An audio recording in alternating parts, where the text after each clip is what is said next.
Nah, pemirsa Cyber News, tadi kita sudah mengikuti tentang office tour yang sudah kita lakukan tadi, yang didampingi oleh uh, salah satu staf dari Bang Tatang. Kemudian juga tadi oleh Bang Tatang juga sempat office tour di lantai 2 hingga ada rooftop di lantai 3 ya Bang ya. Oke, kalau begitu mungkin pemirsa Cyber News juga masih punya rasa penasaran nih, karena dari sisi lain dari seorang Andi Tatang Supriyadi gitu ya Bang ya. Oke Bang, sebelumnya selamat Bang atas kantor barunya. Terima Ya. kasih, terima kasih, terima kasih. Nah ini kan terkait dengan kantor barunya Bang Tatang nih, digembor-gemborkan bahwa kantor hukum Bang Andi Tatang Supriyadi ini adalah kantor hukum yang terbaik di Depok gitu. Amin, amin. Dan juga menjadi kantor hukum yang populer gitu Bang. Nah, Alhamdulillah. Pertanyaannya Bang, sebenarnya bagaimana perasaan Bang Tatang nih tentang opini seperti itu? Ya jujur ya, secara pribadi saya juga tidak mengetahui ya terkait masalah apakah kantor hukum saya ini dikenal atau tidak oleh masyarakat, apalagi baru-baru ini ya. Saya justru malah diinfokan, ya diinfokan dari rekan-rekan, ada rekan media, dari masyarakat yang pernah kita bantu, ketika mereka menginfokan ke saya bahwa kantor hukum Andi Tatang Supriyadi ini masuk ke dalam 15 kantor hukum terbaik di Kota Depok, gitu kan? Dan saya juga masuk di urutan keempat katanya. Saya juga baru tahu ya. Jujur saya juga baru tahu setelah saya dikirimkan linknya, saya cek, oh iya benar juga itu kan. Ya saya juga kurang paham ya siapa yang mengadakan survei. Mungkin mengadakan semacam kuesionernya juga, kita juga nggak tahu.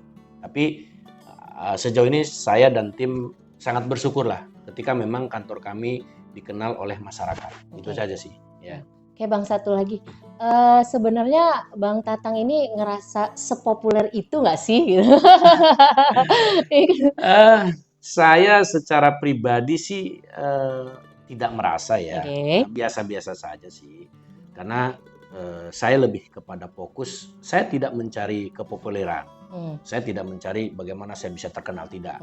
Saya hanya bicara tentang bagaimana menjalankan profesi saya sebagai advokat, ya, sebagai dosen dan sebagai pengusaha. Itu saja. Jadi saya tidak berharap saya populer seperti advokat senior yang mentor-mentor saya tidak berharap seperti itu. Yang paling penting adalah ketika saya berbuat, saya bisa bermanfaat buat masyarakat. Itu aja sih. Baik. Karena tadi juga kan sempat Abang bilang bahwa ada penanganan hukum yang juga itu non benefit seperti itu ya Bang ya. Nah, itu juga sebenarnya patut diapresiasi gitu. Masyarakat juga mungkin salah satu kategori Abang ini menjadi terkenal dan pengacara terbaik mungkin dilihat dari sisi itu juga mungkin ya Bang ya. Mungkin. Mungkin ya. Padahal sebenarnya Bang Tatang sendiri nggak bermaksud ke sana ya. Intinya Bang Tatang concern kepada membantu masyarakat yang kurang mampu dalam menangani kasus hukum seperti itu ya. Betul itu. Nah, Bang, tadi Abang bilang kan Abang ini selain pengacara juga sebagai pengusaha, sebagai dosen gitu ya Bang. Saya mau tanya Bang, bagi waktunya itu seperti apa? Ya jujur ya, dengan berbagai profesi yang saya jalankan memang terkadang sulit membagi waktunya. Terkadang memang di saat bersamaan saya harus di posisi sebagai pengacara, di lain sisi juga saya sebagai dosen. Jadi ketika saya pendampingan hukum kepada masyarakat atau kepada klien saya, ada jam tertentu yang memang saya harus mengajar juga, gitu kan, harus mengajar juga. Ada kalanya juga memang ketika saya jadi pengusaha, ketika saya menjalankan usaha, ada yang harus saya jalankan sebagai pengacara. Nah ini memang saya harus betul-betul pintar membagi waktu, sehingga staf saya di kantor ini membuat jadwal ya, planning hari ini, tanggal, bulan, jam itu sudah ada daftar. Secara detail sudah diagendakan. Jadi mengagendakan saya harus kemana itu ada. Jadi berupaya supaya tidak berbarengan penanganan. Nggak bentrok lah. Nggak bentrok. Tapi sering juga bentrok. Sering ya. Jadi harus ada yang saya schedulekan.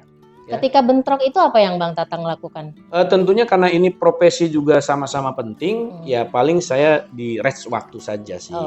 Mungkin kalau ini ada jam 9 pagi karena berbarengan, saya paling di rest untuk mundurkan waktunya. Oke. Itu aja sih.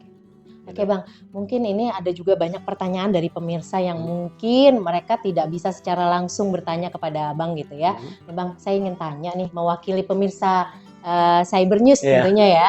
Nah, di sini saya sangat tertarik sebenarnya dengan Abang yang concern kepada masyarakat yang kurang mampu ketika mereka membutuhkan bantuan hukum gitu ya. Nah, sebenarnya dari Bang Tatang sendiri nih, apa sih tujuan Bang Tatang itu? Mau membantu mereka, turun tangan kepada mereka yang jelas-jelas tidak ada benefitnya gitu ya Bang. Sedangkan tadi kan Abang juga sempat bilang ya pada saat office tour bahwa ya ada undang-undangnya loh pengacara itu bisa dibayar gitu. Nah, sedangkan di sini di satu sisi Abang justru malah melayani masyarakat kurang mampu dalam penanganan hukum. Itu seperti apa Bang? Tujuannya apa gitu? Ya, gini ya. Sebetulnya gini, Undang-Undang Bantuan Hukum, Undang-Undang Advokat juga mengatur tentang bantuan hukum yang harus diberikan kepada masyarakat ya, secara cuma-cuma. Atau pro bono lah, lebih ada pro bono dan pro deo. Nah, memang saya ini dibesarkan dari bantuan hukum atau dari LBH. Jadi ketika saya sebelum terjun sebagai pengacara, ya, saya sebelumnya magang, ya, selain daripada di kampus, saya magang di bantuan hukum. Nah, di situ saya ditempa bagaimana caranya memberikan bantuan hukum kepada masyarakat yang memang tidak ada bayaran. Jadi memang saya dari awal sudah ditempa, dididik dari situ. Ketika saya sudah menjalankan profesi sebagai advokat, saya tetap menjalankan itu. Ya. Jadi ini menjadi kewajiban bagi saya dan bagi rekan-rekan yang tergabung di kantor hukum Andi Tatang Supriyadi untuk memberikan bantuan hukum secara cuma-cuma kepada masyarakat. Kita tidak melihat kepada orientasi bayaran, tapi lebih kepada kemanusiaannya. Banyak masyarakat kita di luar sana yang membutuhkan bantuan hukum, tetapi secara ekonomi mereka tidak mampu. Nah, disinilah saya terjun membantu dengan Yayasan Lembaga Bantuan Hukum Kami Adanya. Jadi ada kantor hukum Andi Tatang Supriyadi dan rekan, ada Yayasan Lembaga Bantuan Hukum Kami Ada. Kenapa disebutkan Kami Ada? Di situ lebih kepada setiap ada masyarakat yang membutuhkan bantuan hukum, di situ ada kami. Maka dinamakan Kami Ada. Itu aja. Berarti tanpa terkecuali ya Bang ya? Siapapun yang membutuhkan terkait dengan bantuan hukum itu silahkan datang ke Ada Kami itu sendiri. Betul. Perlu diketahui juga bahwa kita membantu masyarakat tidak terbatas daripada daerah. Saya pernah ke daerah Banten, ke pedalaman lah ya. Banten, wilayah Jawa Barat lah banyak ya, Jawa Tengah juga banyak. Kalau Depok kan kota ya. Kalau di luar daripada kota Depok, kita juga terjun membantu masyarakat yang memang membutuhkan bantuan hukum. Gitu. Baik Bang. Nah, ini ada lagi pertanyaan nih Bang. Saya sebenarnya banyak banget list pertanyaan nih Bang ya. Baik dari masyarakat juga mungkin pemirsa Cyber News juga gitu ya. Nah, Abang ini kan sebenarnya terkenal sebagai advokat atau pengacara yang vokal gitu Bang ya. Betul nggak Bang? Saya sebelumnya tanya dulu nih sama Abang. Abang pengacara yang vokal atau enggak? Sebetulnya kalau disebut vokal ya biasa-biasa saja sih. Mungkin lebih kalau orang melihat atau mendengar suara saja. Ya. Wah ini suaranya lantang atau keras. Ya saya pikir kalau saya bicara tentang vokal, disebutkan vokal ya tidak. Disebutkan tidak, ya memang ketika ada yang harus kita sampaikan secara tegas dan lugas, ya saya menyampaikan apa adanya ya. Termasuk ketika saya harus berhadapan dengan kebijakan yang memang memberatkan masyarakat dari pemerintah, ya saya harus menyuarakan tentang kebijakan itu yang memang memberatkan. Saya harus menyampaikan itu. Jadi kalau dibilang vokal, ya nggak juga lah. Itu kan penilaian masyarakat ya. Seolah-olah mungkin Bang Tatang nih vokal, seolah-olah nggak takut dengan apa-apa gitu. Oke, Bang, ada lagi pertanyaan nih. Selama ini kasus apa sih yang membuat Bang Tatang itu merasa butuh effort untuk menanganinya, atau kasus apa sih sebenarnya yang membuat Bang Tatang itu bisa menjadi grow dalam dunia advokat itu sendiri gitu? Yang paling menarik yang pernah Abang tangani? Ya sebetulnya semua perkara menarik ya. Semua perkara menarik lah ya. Kasus-kasus yang banyak kita tanganin yang kasus pembunuhan, Oke. perampokan, ya kasus-kasus viral ya, Oke. viral termasuk tindak pidana korupsi, Mhm. juga kasus tentang penculikan juga ada. Tapi memang ada kasus yang sangat menarik itu ketika memang kasus tersebut melibatkan oknum-oknum. Nah, ini seru, ya kan? Dan itu memang harus ekstra, ya. Oknum-oknum tuh apa Bang? Bisa lebih dijelaskan lagi? Ya, seperti oknum-oknum yang memang sering apa ya, yang suka melakukan pelanggaran lah. Ya kan Oke. tidak semuanya oknum itu Betul, bagus. betul. Institusi juga semuanya kan tidak semuanya seperti itu. Yang jelas ketika saya harus berhadapan dengan oknum, ya Mhm. ini yang lebih menarik. Mhm. Karena apa? Ketika saya bicara melawan dengan oknum, di belakang oknum ini ada institusinya. Oke. Nah, ini yang lebih menarik sebetulnya. Tapi sebetulnya perkara itu bisa cepat diselesaikan. Karena apa? Karena ada instansinya, ada institusinya yang Oke. bisa menanganinya juga. Nah, itu lebih ini. Tapi hal yang lebih apalagi ketika kita menangani kasus-kasus warisan. Nah, Mhm. itu lebih berat. Kenapa? Karena harus berhadapan dengan orang yang memang merebutkan warisan, Merasa memiliki. merasa memiliki. Itu lebih ini. Saya pernah juga ketika penanganan perkara itu ada yang menggunakan apa ya, orang-orang lah ya Mhm. untuk datang ke saya untuk Mencari supaya pembenaran lah istilahnya. dari pembenaran untuk memaksa saya juga mundur atau Hmm. harus berhadapan dengan mereka. Semacam teror gitu Bang? Semacam teror lah ya. Tapi saya sedikit pun tidak pernah berpikir untuk mundur. Ketika saya diteror, saya harus hadapin.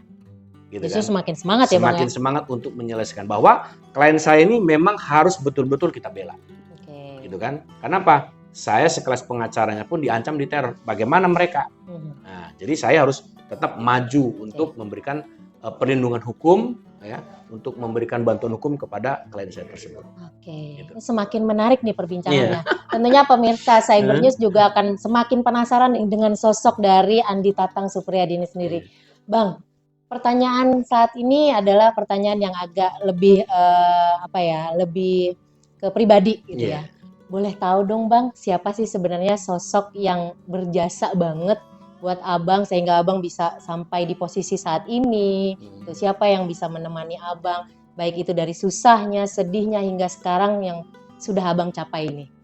Ya tentunya di luar daripada tim saya, Oke. tim Andi Tatang Suprijadi dan tim Yayasan Lembaga Bantuan Hukum Kami Ada yang selalu bekerja keras untuk selalu memberikan bantuan hukum, selalu memberikan pendampingan kepada klien. Tentunya di sini ada keluarga, ya, keluarga yang sangat mendukung daripada profesi saya. Tentunya ada anak dan istri yang selalu memberikan support, ya, dari mulai nol sampai dengan berdirinya kantor ini. Tentu ada anak dan istri yang selalu mendoakan, selalu mendukung apapun, ya, apapun profesi saya. Nah, saya kan sebelum pengacara juga saya biasa di lapangan. Oke. Jadi berproses ya Bang. Berproses lah. Jadi ada keluarga yang mensupport saya sehingga saya yakini bahwa profesi ini adalah profesi yang saya harus jalankan. Gitu. Oke Bang. Ya. Sebagai statement penutup nih Bang, saya tanya sama Abang, apa sih harapan Bang Tatang itu terkait dengan dunia hukum yang ada di Indonesia khususnya di Depok? Baik. Saya berharap bahwa masyarakat saat ini bukan lagi saatnya bersantai. Dalam artian bersantai ini, sekarang banyak media-media yang bisa ditonton, bisa dibaca, ya, media sosial tentang hukum. Di luar daripada saya sebagai pengacara, saya sebagai dosen memberikan pemahaman hukum kepada para mahasiswa. Begitupun ketika saya bicara sebagai advokat, saya selalu memberikan pemahaman hukum kepada masyarakat. Ya, saya selalu memberikan penyuluhan hukum kepada masyarakat, baik masyarakat umum maupun ke sekolah-sekolah. Nah, itu harapan saya bahwa masyarakat sudah harus melek hukum. Betul. Ya, harus melek hukum sehingga ketika berbicara tentang hukum, setidaknya mereka mengerti, walaupun tidak memahami semuanya. Setidaknya mengerti. Ketika ada persoalan hukum, ini harus buat laporan kemana, harus mengadukan ke siapa, harus menggugat di pengadilan mana. Nah itu harus setidaknya harus mengerti lah. Karena sekarang mudah kok, buka Google, buka YouTube, betul. Tentang hukum itu banyak. Ya, sudah banyak referensi. Banyak referensi, banyak yang bisa ditonton ya, atau bisa dibaca. Itu aja sih. Oke Bang, menarik ya. Sebenarnya secara pribadi juga saya sangat bangga gitu ya bisa mewawancarai Bang Tatang. Kemudian juga secara tidak langsung juga kita bisa melihat bagaimana grow up-nya dari nol Abang meniti karir sebagai advokat hingga akhirnya mendapatkan di titik ini gitu ya Bang ya. Mungkin itu aja Abang. Mudah-mudahan dengan percakapan kita tadi bisa menambah kepuasan dari pemirsa Cyber News terkait dengan apa yang mereka dapatkan sisi lain dari Bang Andi Tatang Supriyadi. Gitu. Baik pemirsa, mungkin itu saja yang bisa kita sampaikan. Untuk selanjutnya mungkin kita bisa ketemu lagi dalam konten-konten inspirasi yang berikutnya. Selamat sore.